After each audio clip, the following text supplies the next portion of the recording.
మిగిలిపోయిన బనానాస్తో ఈ రెసిపీ చేసుకోండి. చాలా చాలా టేస్టీగా ఉంటుంది. సింపుల్గా అండ్ ఈజీగా కూడా అయిపోతుంది అనమాట.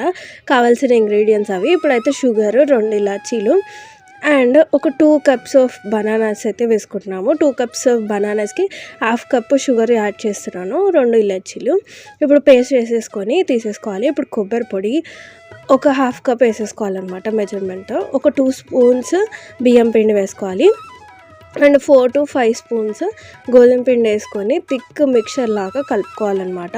ఇలా గట్టిగా అయిపోవాలి. సో ఇలా వేస్తే ఇలా అవ్వాలన్నమాట.